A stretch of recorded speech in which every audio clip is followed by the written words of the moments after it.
नमस्कार, स्वागत है आपका आरोही क्लासेस में। अगर आप टेट, सुपर टेट या सी टेट की तैयारी कर रहे हैं या करना चाहते हैं तो आप हमारे चैनल से जुड़ सकते हैं। हम आपको डेली अच्छा टॉपिक प्रोवाइड कराते हैं जो आपके लिए आगामी परीक्षाओं के लिए बहुत ही उपयोगी होगा। तो चलिए आज बिना समय गवाए शुरू करते हैं हम आज का टॉपिक मनोविज्ञान के कुछ महत्वपूर्ण प्रश्न जिनको हम वन लाइनर क्वेश्चन है, इनको हम देखते हैं। इंपॉर्टेंट क्वेश्चन है, बने रहिए आप। पहला क्वेश्चन है, मनोविज्ञान की प्रथम प्रयोगशाला किसने स्थापित की? तो मनोविज्ञान की प्रथम प्रयोगशाला स्थापित की विलियम वुंट ने। किसने? विलियम वुंट ने। अगला क्वेश्चन है, मानव व्यक्तित्व के मनोलैंगिक विकास को किसने विकसित किया? तो मानव व्यक्तित्व के मनोलैंगिक विकास को फ्रायड ने विकसित किया। किसने? फ्रायड ने। अगला क्वेश्चन है, गेस्टाल्ट मनोविज्ञान की आधारशिला किसने रखी? तो गेस्टाल्ट का मतलब क्या है? संपूर्णाकार। तो गेस्टाल्ट मनोविज्ञान की आधारशिला रखी है फ्रांच ब्रेंटानो ने। किसने? फ्रांच ब्रेंटानो ने। आगे की तरफ बढ़ते हैं। संघनन सिद्धांत किससे संबंधित है? जो संघनन सिद्धांत है वो किससे संबंधित है? तो संघनन सिद्धांत संबंधित है अभिप्रेरणा से। किससे संबंधित है? अभिप्रेरणा से। अगला हमारा क्वेश्चन है, क्षेत्र सिद्धांत किस वर्ग का सिद्धांत है? तो क्षेत्र सिद्धांत जो है वो व्यवहारवादियों का सिद्धांत है। किसका सिद्धांत है? व्यवहारवादियों का। अगला क्वेश्चन है, भाटिया बैटरी का प्रयोग किसके मापन हेतु किया जाता है? तो भाटिया बैटरी का प्रयोग किया जाता है बुद्धि के मापन हेतु। किसके मापन हेतु?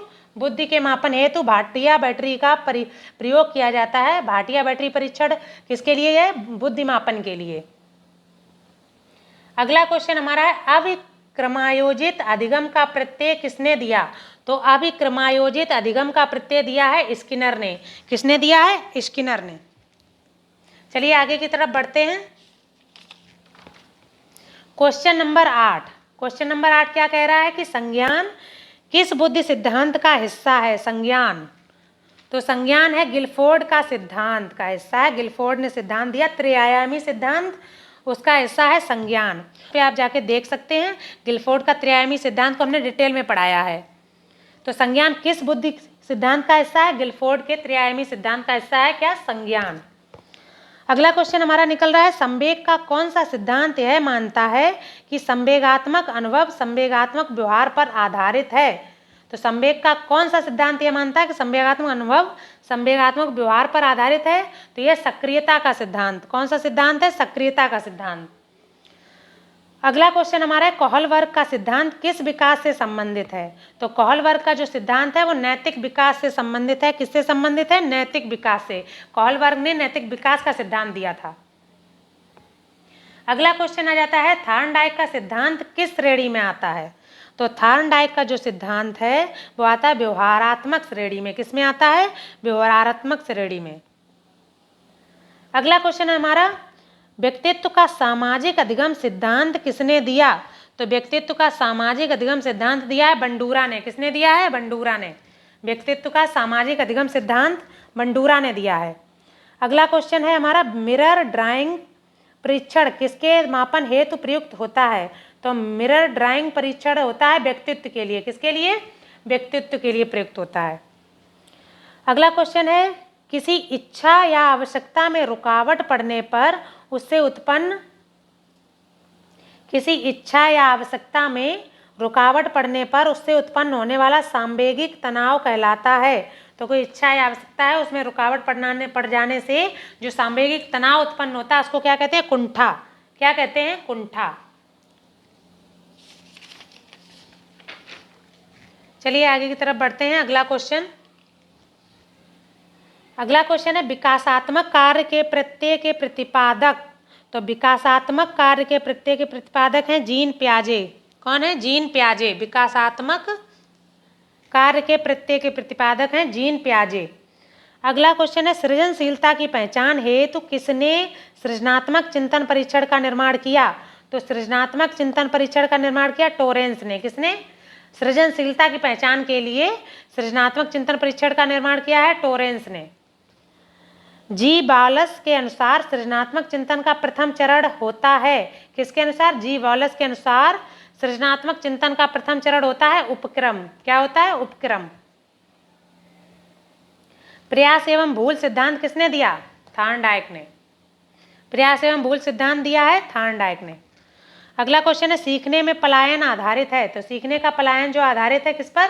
पुनर्वलन की निष्क्रियता पर। सीखने में पलायन आधारित है पुनर्वलन की निष्क्रियता पर। अगला हम क्वेश्चन देखते हैं कि वुडवर्थ के अनुसार स्मृति का आयाम नहीं है, तो वुडवर्थ ने जो स्मृति का आयाम दिया उसमें तर्क करना स्मृति का आयाम नहीं है। स्मृति के जो आयाम बताए कौन? धारण, पुनः स्मरण और पहचानना। धारण, पुनः स्मरण और पहचानना, तो तर्क करना स्मृति का आयाम नहीं है। अगला क्वेश्चन, आंख के रंग को कौन सा कारक प्रभावित करता है? तो आंख के रंग को आनुवंशिकता प्रभावित करती है। कौन प्रभावित करता है? आनुवंशिकता। चलिए आगे बढ़ते हैं। अगला क्वेश्चन हमारा आता है इरोस शब्द संबंधित है, तो इरोस शब्द किससे संबंधित है? प्राकृतिक मूल प्रवृत्ति से। किससे संबंधित है? प्राकृतिक मूल प्रवृत्ति से संबंधित है इरोस शब्द। कॉलीसिस्टोकाइनिन एक हार्मोन है। कॉलीसिस्टोकाइनिन एक हार्मोन है जिसका प्रयोग करने पर क्या होता है? प्राणी की भूख व प्यास में कमी आ जाती है। कॉलीसिस्टोकाइनिन एक हार्मोन है जिसका प्रयोग करने पर व्यक्ति में क्या? भूख प्यास में कमी आ जाती है। केंद्रीय तंत्रिका तंत्र में होते हैं मस्तिष्क व मेरुदंड। केंद्रीय तंत्रिका तंत्र में क्या होता है? मस्तिष्क व मेरुदंड। अगला क्वेश्चन, सामूहिक अचेतन का संप्रत्यय किसके द्वारा दिया गया? तो सामूहिक अचेतन का जो संप्रत्यय है वो दिया गया युंग के अनुसार। किनके अनुसार? युंग के द्वारा। अगला क्वेश्चन आता है व्यक्तित्व संरचना के सिद्धांत का प्रतिपादन किया, तो व्यक्तित्व संरचना के सिद्धांत का प्रतिपादन किया है फ्रायड ने। व्यक्तित्व संरचना के सिद्धांत का प्रतिपादन फ्रायड ने किया है। शिशु का अधिकांश व्यवहार आधारित होता है, किस पर आधारित होता है? मूल प्रवृत्ति पर। मूल प्रवृत्तियां कितनी बताई? 14 मैकडूगल ने। ठीक है, मूल शिशु का अधिकांश व्यवहार मूल प्रवृत्तियों पर आधारित होता है। अगला क्वेश्चन, किस व्यवहारवादी ने कहा कि मुझे नवजात शिशु दे दो, मैं उसे डॉक्टर, वकील या चोर जो बनाना चाहूँ बना सकता हूँ? तो यह कहा है वाटसन ने। अमेरिका के प्रसिद्ध वैज्ञानिक वाटसन ने कहा है कि मुझे नवजात शिशु दे दो, मैं उसे कुछ भी बना सकता हूँ, डॉक्टर, वकील या चोर। ठीक है, अगला क्वेश्चन हमारा आता है निकल के, ध्यान आकर्षित होने में किस कारक की भूमिका होती है? तो ध्यान आकर्षित होने में उद्दीपन की भूमिका होती है। किसकी? उद्दीपन की तीव्रता। ध्यान आकर्षित होने में उद्दीपन की तीव्रता की भूमिका होती है। अगला क्वेश्चन है अनुभव द्वारा व्यवहार में परिवर्तन कहलाता है, तो अनुभव द्वारा व्यवहार में परिवर्तन क्या कहलाता है? अधिगम। अधिगम यानी सीखना। तो अनुभव द्वारा व्यवहार में परिवर्तन क्या कहलाता है? अधिगम कहलाता है। क्वेश्चन नंबर 31, मनोविश्लेषणात्मक चिकित्सा का पितामह माना जाता है, तो मनोविश्लेषणात्मक चिकित्सा है उसका पितामह किसको माना जाता है? सिगमंड फ्रायड को। सिगमंड फ्रायड को मनोविश्लेषणात्मक चिकित्सा का पितामह माना जाता है। अगला क्वेश्चन है विकास की किस अवस्था में बुद्धि का विकास अधिकतम होता है? तो विकास की किस अवस्था में होता है? किशोरावस्था में। किशोरावस्था में बुद्धि का विकास अधिकतम हो जाता है। अगला क्वेश्चन हमारा है मूल प्रवृत्ति में परिवर्तन लाने की सर्वश्रेष्ठ विधि कौन सी है? तो मूल प्रवृत्ति में परिवर्तन लाने की सर्वश्रेष्ठ विधि है शोधन विधि। कौन सी विधि है? शोधन विधि। अगला क्वेश्चन है विलियम विधि द्वारा मूल प्रवृत्ति में परिवर्तन कैसे लाया जाता है? विलियन विधि द्वारा। विलियन विधि द्वारा मूल प्रवृत्ति में परिवर्तन कैसे लाया जाता है? निषेध एवं विरोध द्वारा। कैसे? निषेध एवं विरोध द्वारा। लास्ट क्वेश्चन हमारा है किसके अनुसार इदम, अहम तथा परा अहम व्यक्तित्व के 3 घटक हैं? तो किस मनोवैज्ञानिक के अनुसार हैं? इदम, अहम और परावहम।